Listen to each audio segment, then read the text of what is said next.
Tere tulemast kuulama EN4 videopodcasti, sel korral me räägime ÜRO ECOSOC noortefoorumist ja minuga on siin stuudios Eesti ÜRO noordelegaat Hanna-Stiina. Tere tulemast! Tere! Aga kuna võib-olla kõik ei tea, mis asi üldse ÜRO noordelegaat on, siis äkki räägid, millega Eesti ÜRO noordelegaat üldse tegeleb? Jah, see on väga hea küsimus.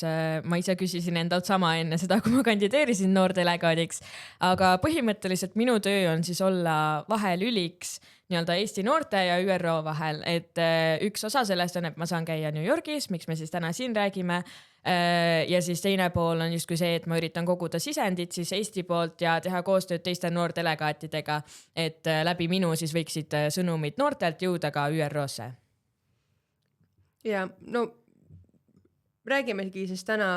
ECOSOC noortefoorumist. Mis see on ja mis seal toimus? ECOSOC noortefoorum on siis iga-aastane 3-päevane foorum, kus üle maailma tulevad kokku noored New Yorgis. Ja kui ma läksin, siis ma tegelikult arvasin, et see ongi noordelegaatidele nagu mina, aga tuli välja, et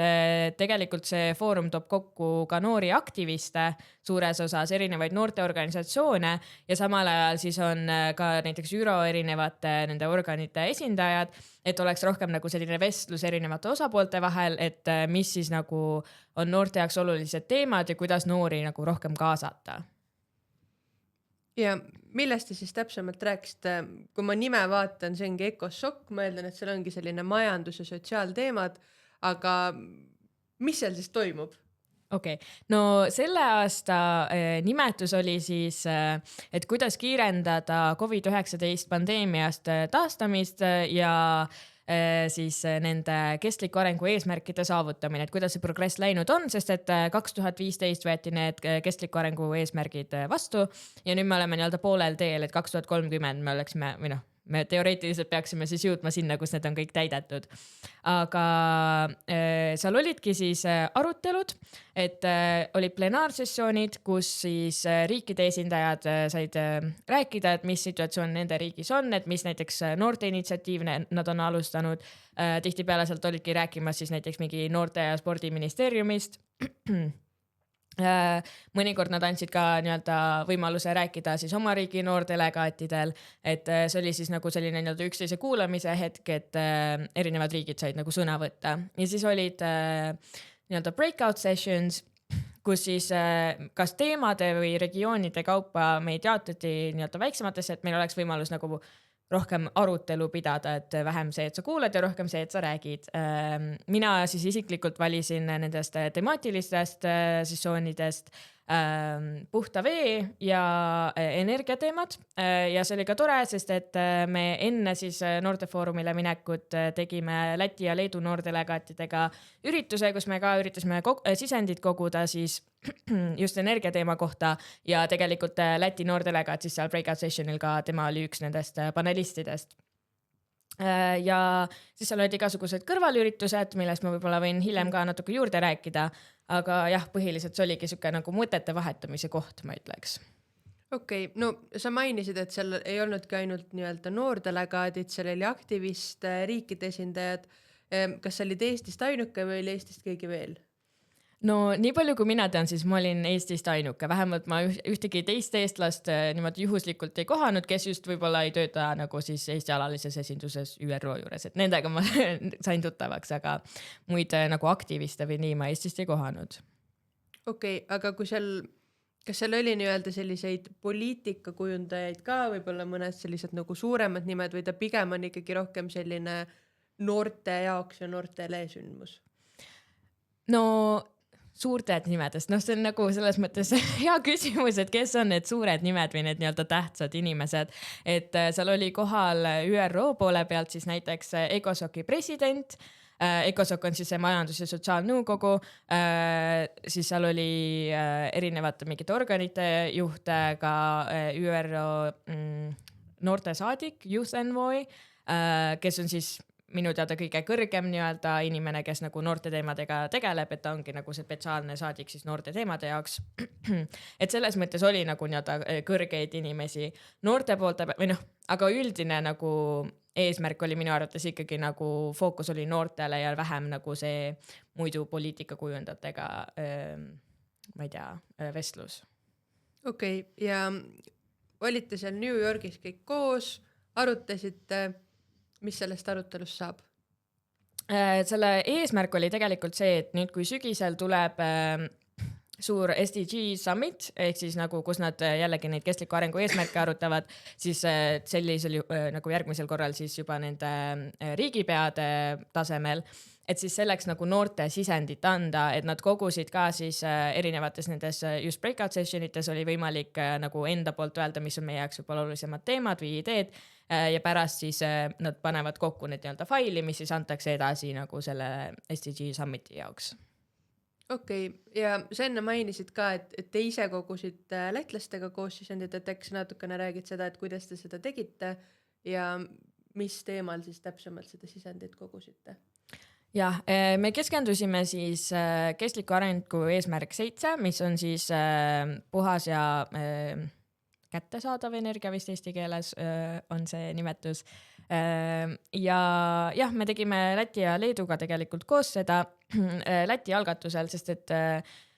meie mõte oligi see, et Baltikum on rohkem mõjutatud praegusest energiakriisist ja meie tahtsime siis sisendit selle kohta, et kuidas just meie nagu noored mõjutatud on ja kuidas on see ka seotud tegelikult taastuv energiale üleminekuks, et mis on meie erinevate riikide praktikad, et okei, meil on küll palju nagu sarnasusi, aga ikkagi nagu, kas meil on võimalik ka üksteiselt õppida, et võib-olla meil on mingisuguseid erinevaid initsiatiive ja siis meil oli nagu igast riigist ka esindaja, kes sai siis nagu rääkida nii-öelda rohkem eksperdi tasandil energiapoliitikast. Aga no kõik need ÜRO teemad alati tunduvad kuskil hästi kaugel olevat, sellised keerulised, võib-olla selline puhta vee küsimus meid ju ka nii palju ei mõjutagi, kui me praegu vaatame, mis võib-olla mõnes piirkonnas Eestis toimub. Aga üldjuhul, kuidas sa näed, kui lihtne on üldse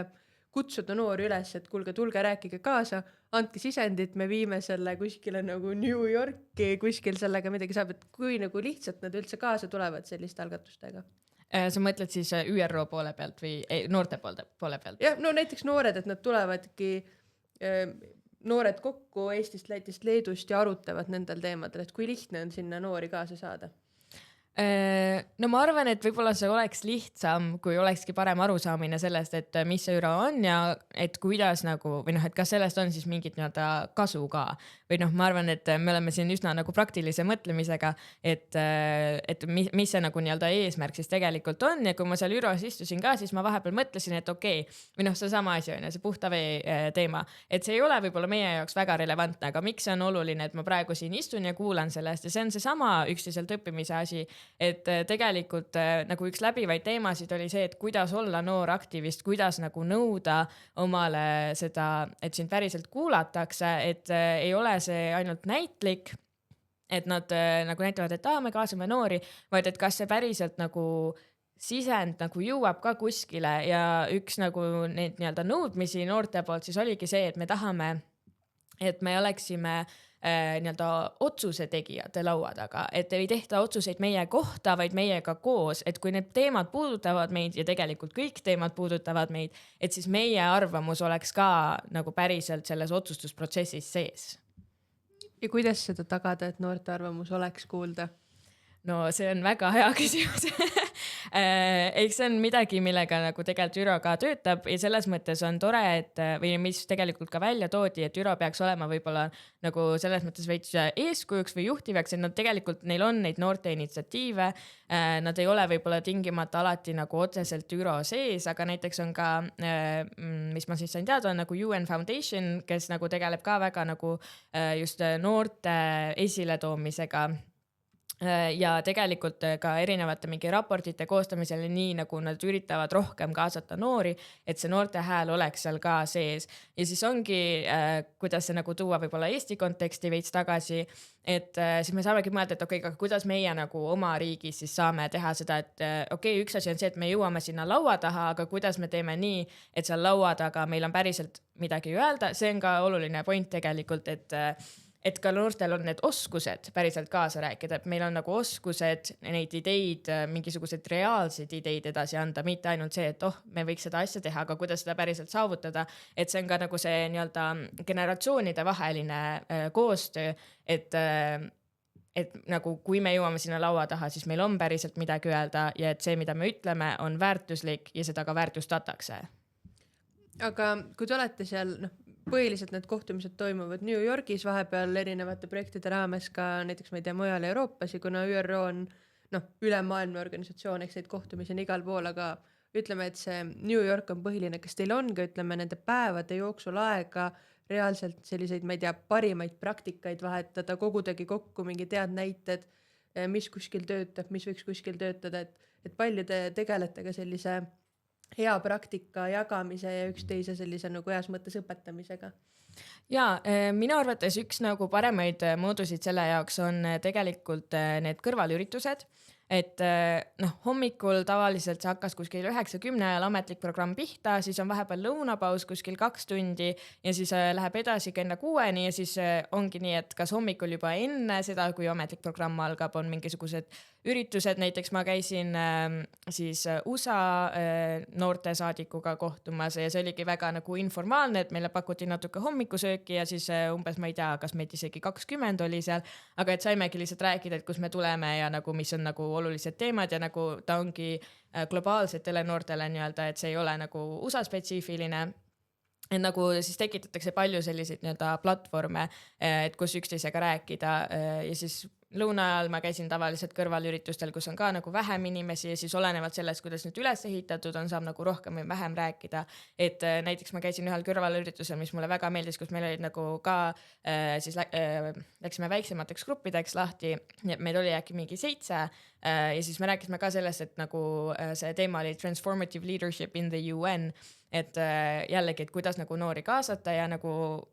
jällegi huvitav küsimus, et kes nagu ka need noored on, keda me esindame, et me teame, et nagu meie, kes me jõuame sinna New Yorki kohale, et meil on väga palju privileege, enamus noori tegelikult ju ei jõua sinna, et kuidas me siis saame ka neid kaasata ja kuidas nagu on erinevad noortegrupid esindatud, sest et mina kui noor tegelikult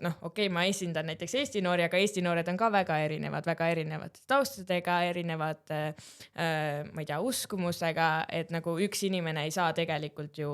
nii-öelda päris kõigi eest seista, et selleks on ka vaja seda nagu sisendit nii-öelda korjata, et siis erinevad arvamused oleks esindatud. Ja said sa sealt äkki mõne mõtte, mida Eestis teha, kuidas nii-öelda võimalikult palju noori kaasata? No hästi huvitav oli näiteks see, et ma sain teada, et Bulgaarias, kui ma nüüd riigiga ei eksi, nad korraldavad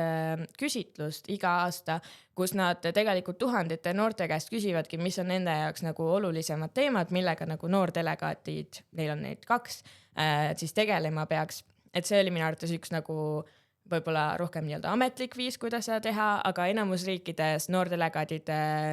reisivad ringi oma riigi siseselt nii-öelda ja korraldavad üritusi ja arutelusid, et siis nagu seda sisendit saada nagu erinevate taustaga noorte käest. Aga need kõrvalüritused, kes neid tavaliselt nii-öelda korraldab või kus see nii-öelda mitteametlik programm alguse saab? Seal on mitmeid variante, aga põhimõtteliselt üks tingimus on see, et neid üritusi peab sponsoreerima kas siis mõni ÜRO agentuur või nagu üks nendest organitest või nendest organisatsioonidest või siis liikmesriigi esindus või siis mingi tunnustatud organisatsioon nagu mingi NGO, MTÜ siis. Et jah, et näiteks need, kus ma käisin ka, siis mõni oli nagu mõne riigi poolt kokku pandud, mõni oli mingisuguste vabaühenduste poolt, et nagu neid variante on erinevaid, aga point on see, et nagu ÜRO peab tunnustama seda organisatsiooni, et see oleks nii-öelda ametlik kõrvalüritus. Okei, ja meil on ju hetkel ka käimas koostöös Soome ja Taaniga projekt, kus me olemegi ära teinud selle uuringu, et saada aru, milliseid noordelegaate riikides on, kuidas neid toetatakse, kes need noordelegaadid on ja nii edasi. Selle kokkuvõtte leiab ENL Infonurgast, aga käisid ise ka kuulamas seda raporti avalikustamist, mis toimuski New Yorgis selle sama sündmuse raames? Jah, kusjuures ma isegi ei käinud ainult mitte kuulamas seda, aga ma olin moderaator seal. Et kohe niimoodi sügavasse vette, et jõudsin kohale ja siis esimesel päeval oligi see nii-öelda avaüritus, kus ma siis modereerisin seda vestlust. et meil oli raporti esitlus ja siis meil oli Euroopa Liidu delegatsiooni juht, siis meil oli UNDESA-st ehk siis mis on Department of Economic and Social Affairs, sealt oli esindaja, kes siis nagu ka noortega tegeleb ja siis oli üks noordelegaatidest ja noordelegaatidel ja ka programmijuhtidel ja muudel huvilistel oli võimalus küsimusi küsida nii selle raporti kohta kui noordelegaatide programmide kohta, et kuidas neid paremaks teha. Et see oli hästi nagu tore kogemus ja nagu veel toredam oli see, et see ka nagu tegelikult foorumi jooksul siis tänu sellele mul oli võimalus rääkida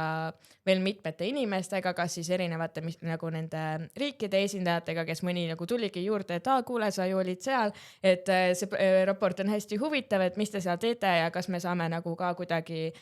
ma ei tea, me tahaks nagu arendada ka seda programmi, et nagu selline nagu nii-öelda koostöövõimalused ja nagu lahe oli siis ka kohtuda tänu sellele nagu rohkem inimestega. Ja no tegelikult üks selline algpõhjus, miks me hakkasime ka seda projekti kirjutama ja läbi viima, ongi see, et noordelegaatidele ju tegelikult väga palju selliseid nagu juhendeid ei ole, hästi palju ongi see, et iga riik nii-öelda ise vaatab, kuidas ta seda programmi teeb, kuidas ta nagu valib, kuidas ta seda finantseerib, et võib-olla selle sündmuse põhjal, et kuidas üldse nagu nägid ja suheldes ka teiste noordelegaatidega, et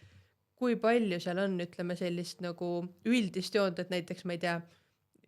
kõik noordelegaadid, ma ei tea, teevad ühte või teist asja kindlalt või palju need programmid üldse erinevad omavahel, et ma saan aru, et noordelegaat oled, järelikult mingi osa peab olema sarnane, aga võib-olla mis on sellised suurimad sarnasused ja erinevused üldse nende programmide vahel? Jaa, ma arvan, et nad on küll, või see ongi nagu keskne ühine osa, ongi nagu see nii-öelda vahelüli olemine, millest ma alguses ka rääkisin, et ongi nagu sisendi korjamine ja nagu see on ka huvitav, et kuidas seda nagu nii-öelda erinevalt oma riikidest tehakse, et see võib olla nagu see, kus need erinevused välja tulevad, aga samas see on üks nagu keskseid osasid noordelegaat olemisest. Ja teine osa ongi see, et enamus noordelegaadid käivad siis peaassambleel, mis on septembris, aga minu arvates nagu tegelikult see ECOSOC noortefoorum on ka väga nagu hea platvorm, kus kohtuda, aga jällegi üks asi, millest ma ka nagu sinna jõudes siis aru sain, oli see, et erinevatel riikidel on ka erinev arusaam sellest, kes noordelegaat on, et meil on nagu ametlik noordelegaadi programm ja on mitmeid riike, kus see on ja see on ka see, mida nagu on üritatud siis selle fännprojektiga kaardistada, aga näiteks mõni riik, ma ei tea, saadab oma interni, kes nende alalises esinduses on ja ütleb, et tema on noordelegaat või siis ma ei tea, lihtsalt mingi noorteorganisatsiooni esindaja ütleb, et see on noordelegaat, aga see ei ole nagu tegelikult niimoodi välja töötatud programm, nagu see siin näiteks on. Ja no Eestis meil on üks ÜRO noordelegaat ja Keskkonnaministeeriumil on ka eraldi siis nii-öelda nagu kliimanoor, kes käib siis COP-il, aga me näiteks teame, et ma ei tea, juba Soomel ja Taanil on seal noordelegaate, ma ei tea, kuskil nagu 8 kanti, et palju sul üldse siis kokku neid inimesi oli, ma saan aru, et seal ongi noordelegaadid, siis on erinevate vabaühenduste aktivistid, et kui suur see noortefoorum on? No ma sain aru, et see iga aasta on järjest suurem, see aasta siis oli kõige suurem, mis siiani olnud on, kui ma õigesti mäletan, siis ma nägin kuskil infot, et seal oli kuskil 1000 inimest ja seal oli ka, mina olin selles, see vist on hooldusnõukogu ruum amet või nagu eestikeelses nimetuses siis, aga seal meid oli juba, ma arvan, mitusada, aga tegelikult nagu korrus 2 allpool oli hästi sarnane ruum, kus oli veel vähemalt sama palju inimesi, pluss siis inimesed, kes online osalesid, et see on ka üks nagu nii-öelda kaasamise viis, et nad üritavad tegelikult paljud üritused teha hübriidis, et need, kes ei saa nii-öelda päriselt kohale tulla erinevatel põhjustel, kas nagu ei ole rahastust või ma ei tea, kas või ei anta viisat, et siis ikkagi neil on võimalus nagu siis online osa saada nendest. No kui mõelda, et sul on koos 1000 inimest, teil on jah seal erinevad arutelud, aga kui nagu lihtne või keeruline on üldse nendel inimestel jõuda võib-olla selliste nagu sarnaste seisukohtadeni, sest et Euroopas võib-olla seda üksmeelt on nagu rohkem, aga olud, ma ei tea, kuskil Aasias või Afrikas on hoopis nagu teised, et kuidas seda lahendada, et kui te näiteks tahategi ette valmistada mingeid seisukohtasid siis nii-öelda UNGAks, mis toimub, ma ei tea, septembris, kuidas te nagu leiate selle ühisosa? Et kas seda on nagu lihtne leida või nagu ongi lihtsalt see, et räägite ja vaatate, mis edasi saab? No ma arvan, et see on nagu selles mõttes kahepoolne asi, et ühelt poolt mis aitab, oli näiteks olid regionaalsed breakout session'id, kus siis võib-olla ongi, et noh, mingis regioonis teil võib-olla on rohkem sarnaseid probleeme, et nagu siis see on nagu platvorm, kus te saate endale sarnaste riikide ja inimestega arutada. Ja teine osa on see, et mida nagu tegelikult on ette ka heidetud, on see, et nagu ÜRO on võib-olla natuke üldine ja nagu kus see ühisosa tuleb, ongi see, et ongi nagu mingisugused üldised asjad, et millega me kõik nõustume, et me tahaks, et mis toimuks, et oleks rohkem kaasamist, et see oleks tähendusrikas, et meid väärtustatakse, meil on rohkem rahastust vaja. En nagu noh, näiteks seal tehti, mida tegelikult on mujal ka tehtud, need, et sa nagu skännid QR-koodi ja siis saad kirjutada mingisugused märksõnad ja siis tuleb suur pilt, kus need tulevad kokku ja siis need sõnad, mida rohkem on pandud, lähevad järjest suuremaks ja no mingid sellised asjad, et siis sa nagu nii-öelda näed füüsiliselt mingisugust nagu seda ühisosa leidmist, aga tegelikult hästi huvitav oli see, mis ei olnud nagu osa sellest noortefoorumist, aga Eesti alalisest esindusest siis mind kutsuti kaasa kuulama ühe resolutsiooni hääletust, mis oli minu jaoks hästi huvitav, sest et see on nagu nii-öelda see päris töö, mida ÜRO-s tehakse ja nagu näha päriselt seda ka nagu kuidas siis nagu mitte nagu noortele pühendatult, aga nagu nii-öelda päriselt leitakse seda ühisosa ja võib-olla ei leita ka ja nagu need hääletustelt ka tegelikult ilmneb see, et alati ei leita ühisosa ja mõnikord see on nagu nii väikene asi, millega ei nõustuta, et see resolutsioon oli siis seoses Euroopa Nõukoguga, et nagu mingi ühistöö ja siis sinna lisati see aasta punkt, et mis nagu siis mõistis hukka seda, et Venemaa tungis siis Ukrainale ja see oli hästi nagu tekitas vastuolusid, et mõned riigid ütlesid, see ei ole see koht, kus sellest rääkida. Üks riik tegi kommentaari, et see ei ole see, kus me regionaalseid probleeme lahendame, mis minust tekitas küsimuse, et kui ÜRO ei ole koht, kus me seda teeme, siis kus veel, et nagu selles mõttes on hästi nagu huvitav oli näha ka seda nii-öelda päris nagu nii-öelda päris poliitika tegemist ja ongi, et me vahepeal mõtleme ka on ju, et nagu mis see ÜRO siis tegelikult teeb, aga nagu see on ikkagi see koht, kus siis see nii-öelda mingi nagu liikumine toimub, et nagu me läheme edasi, et me ei saa nagu päriselt mitte üksteisega koostööd ka teha ja nagu see kehtib kõikidel tasanditel. Aga nende arutelude põhjal või noh, olles üldse nagu 3 päeva seal erinevatel sündmustel, mis sulle endale tundus, mis see nii-öelda selline põhiline nagu sõnum on, mis kõigil kattub? Mida kõik noored üle maailma siis tahavad? Ma arvan, et põhiline sõnum, mis nagu minuga jäi, on see, et noored ei ole tulevikujuhid, me oleme siin praegu, meil on mõtteid ja me tahame, et neid väärtustatakse, et me ei ole siin ainult näitamaks, et me oleme siin, vaid me tahame päriselt nagu nii-öelda funktsionaalset osalemist, et nagu me tahame ka olla nii-öelda üks osa sellest, nendest lahendustest. Ja kas seal tuli ka välja mingisuguseid konkreetseid viise, siis kuidas noored tahavad olla kaasatud? Milliste lahendustega eelkõige tegeleda või see jäi ka pigem selliseks pinnapealseks? Ma võib-olla väga konkreetset näidet ei saa tuua, aga noh, jällegi, mis mulle pähe tuleb, et näiteks nad kirjutasidki raporti, et kuidas nagu siis nii-öelda siit edasi minna, mis siis anti välja tegelikult enne seda noortefoorumit ja ka seal üks noor aktivist siis oli nagu täiesti võrdväärsel tasemel kaasatud kõikidesse aruteludesse ja nagu tema mõtted olid ka seal sees ja siis ta tutvustas ka vahepeal seda raportit ja siis ta ütleski, et nagu näete, see on see, mille eest me oleme võidelnud ja see on nüüd siin raportis sees, et see on midagi, mida riigid peaks tegema. Okei, aga kui nüüd võib-olla vaadatagi tagasi sellele, see oli kui sinu esimene välisvisiit noordelegaadina, et võib-olla mis sulle endale nagu kõige rohkem meeldis ja meelde jäi? Ma arvan, et mulle kõige rohkem meeldis see nii-öelda tunne ja seda on nagu natuke raske kirjeldada, aga lihtsalt kui ma hommikul kõndisin New Yorgis ja ma tean, et ma lähen ÜRO-sse, siis see on natuke selline nagu hetk, kus on nagu okei, kuidas ma nüüd siia jõudsin, aga samal ajal see tunne oli nii nagu õige, et see on see, mida ma nagu tahan teha, mis on oluline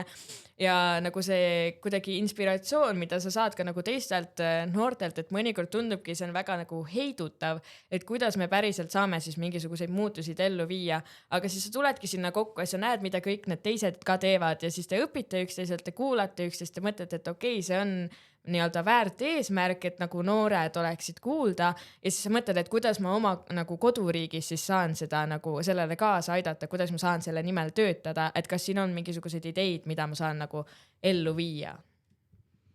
Okei. Ja mis siis nüüd edasi saab? Teil on see noortefoorum tehtud, tulemas on siis ÜRO Peaassamblee. Mis vahepeal toimub ja mis siis nii-öelda sellest sisendist saab seal Ungal?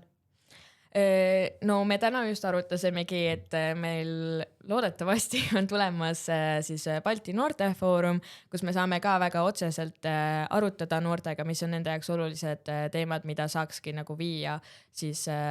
ÜRO-sse Peaassamblee jaoks. Ma ei taha liiga palju lubadusi teha, aga mul mõtteid on palju, et tegelikult oleks hästi tore ka septembri alguses, võib-olla mitte nii ametlikus versioonis, aga teha ka kohtumisi erinevates Eesti kohtades, et ka koguda seda sisendit. Ja üks asi, mille nimel mina nagu hetkel natuke võitlen, on see, et mulle päriselt antakse luba ka siis seal Peaassambleel rääkida või noh, ma ei tea, kas Peaassambleel antakse, aga 3. komitee on pärast seda, et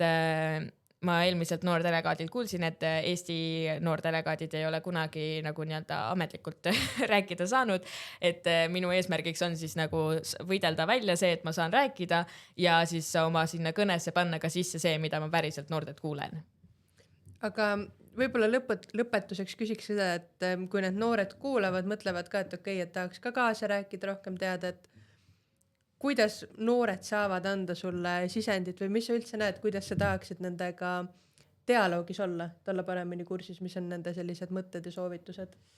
Ja, no üks asi ongi nagu ürituste kaudu, et ma loodan mingisuguseid kokkusaamisi teha. Ma võin juba ette ära öelda ka näiteks selle, et ma Arvamusfestivalil olen rääkimas, nii et kui keegi Arvamusfestivalil läheb, võite tulla rääkima minuga. Ma arvan, kõige lihtsam viis, kuidas minuga ühendust saada, et kui on mingisuguseid mõtteid, ideid, tahad, ma ei tea, kas kaasa rääkida või näiteks aidata, ma ei tea, millegi korraldamisega, teha koos üritust, mida iganes, et siis sotsiaalmeedia, meil on veebilehekülg noordelegaat.ee ja ma ilmselt kõige aktiivsem olen Instagramis, et kui lihtsalt kirjutada Instagramis @noordelegaat on see konto, et esiteks võite teen siin natuke häbitut self-promotion, aga võite mind jälgida ja teiseks võite alati kirjutada, et mis on mingid huvitavad teemad, et ma ei tea, võiksid kajastada seda teemat, et ma nagu väga ootan igasugust sisendit ja hea meelega siis ka panen selle päriselt oma töösse. Ja no meil on ju tegelikult planeeritud ka koolide külastused sinna sügisesse, et kui kellelgi on juba huvi, siis võib-olla tasub juba ühendust võtta ja vaadata neid kuupäevasid. Aga sellist reklaamkanalite promo sa natuke juba jõudsid teha, aga võib-olla mis oleks sul selline viimane sõnum noortele, kes täna meid kuulavad? Mu viimane sõnum oleks see, et olge aktiivsed, isegi kui on raske, siis teised võitlevad ka ja nagu, mis ma tegelikult enne tahtsingi välja tuua, et miks ka nagu võib-olla ÜRO on hea platvorm on see, või noh,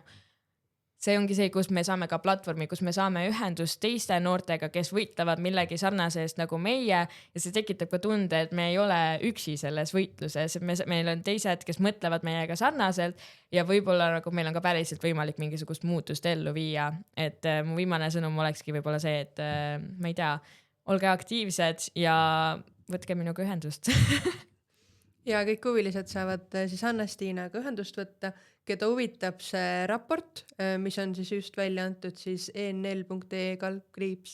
/infonurk ja seal on tegelikult see täiesti olemas, saate seda täismahus lugeda ja nende programmide kohta väga palju rohkem teada. Ja aitäh kuulamast ja kohtume juba peagi uue episoodi vahendusel.